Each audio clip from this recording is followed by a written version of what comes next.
Salut les amis, si vous préparez pour un triathlon 70.3 ou Ironman, vous êtes bien conscient que votre programme va avant tout viser à augmenter votre niveau d'endurance. Mais savez-vous que d'autres qualités comme votre vitesse, votre force ou encore votre endurance musculaire doivent aussi être entraînées? Et quelles sont celles que vous allez devoir travailler en priorité? Est-ce que vous allez devoir faire des entraînements de type PMA, VMA ou encore endurance de force? Dans cette vidéo, je vais vous donner la recette pour que vous puissiez créer le programme qui va vous donner la meilleure progression. De vérifier si vous avez bien défini vos priorités ou encore si vous suivez un programme tout fait que vous avez trouvé sur Internet, de vérifier si celui-ci est bel et bien fait pour vous.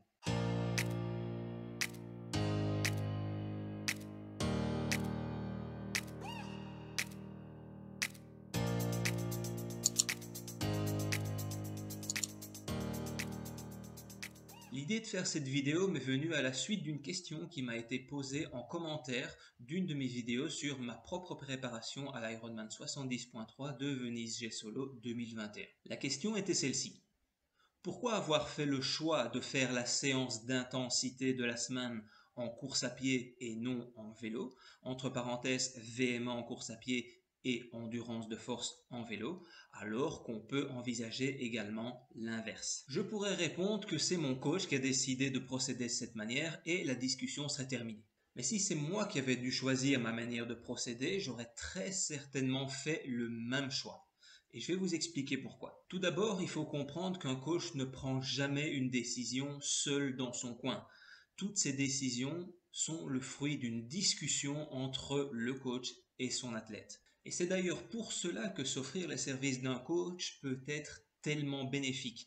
Parce qu'à la suite de cette discussion, il peut en ressortir une qualité bien spécifique à travailler, qualité à laquelle vous n'auriez peut-être pas pensé tout seul. Et ensuite, il faut garder à l'esprit que toute préparation physique doit reposer sur un principe fondamental qui est celui de l'individualité. Votre préparation doit tenir compte notamment de vos forces, de vos faiblesses ou encore de votre profil d'athlète.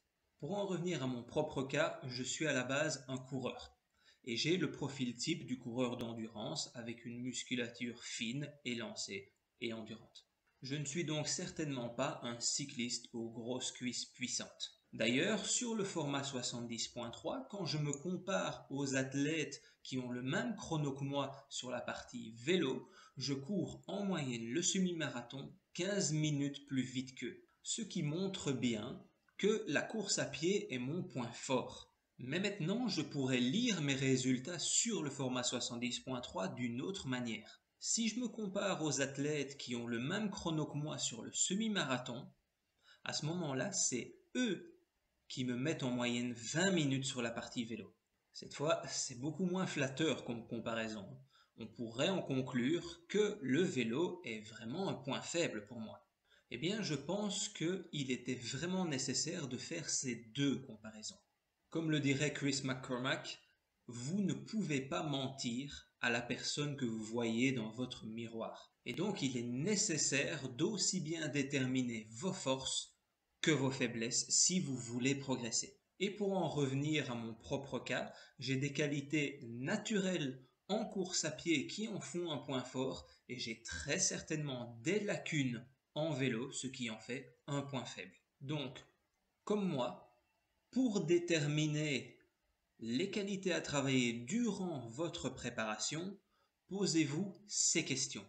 Dans chaque discipline, demandez-vous quels sont vos points forts et vos points faibles.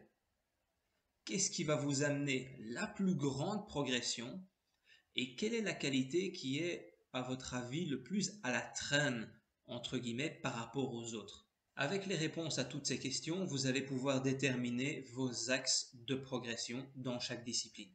Pour en revenir à mon propre exemple, voici ce qu'on a déterminé avec mon coach comme programmation. En course à pied, on va démarrer avec un cycle de VMA avant d'enchaîner sur un cycle de seuil 2 et de tempo 70.3.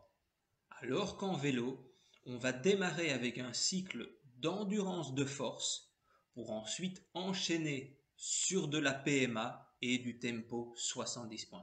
Ce qui revient à dire qu'en course à pied, on cherche directement à bien progresser pour faire que ce point fort le reste, alors qu'en vélo, je vais d'abord travailler ma grosse lacune qui est ma force avant de mettre de l'intensité sur mon entraînement. En plus de ça, souvenez-vous que le fait de travailler une qualité dans une discipline va avoir des répercussions sur les autres disciplines également. Pour vous donner un exemple, les adaptations physiologiques que je vais obtenir grâce à la haute intensité de mon entraînement à VMA va avoir un effet positif sur mon endurance, que ce soit à vélo ou même en natation. Et le travail d'endurance de force à vélo pourra se traduire par une meilleure endurance musculaire en course à pied. Tout cela pour vous dire que votre préparation va devoir reposer sur les choix que vous allez faire. Donc posez-vous ces questions.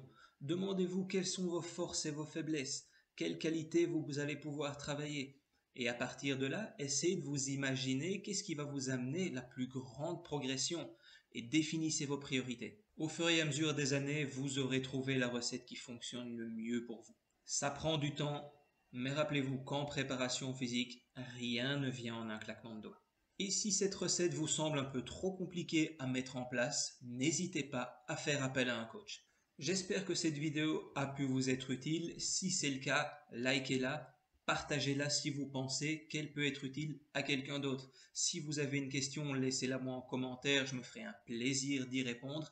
Et abonnez-vous à cette chaîne si ce n'est pas encore fait, vous serez tenu au courant de toutes les futures publications. D'ici à la prochaine vidéo, prenez un max de plaisir à l'entraînement. Salut!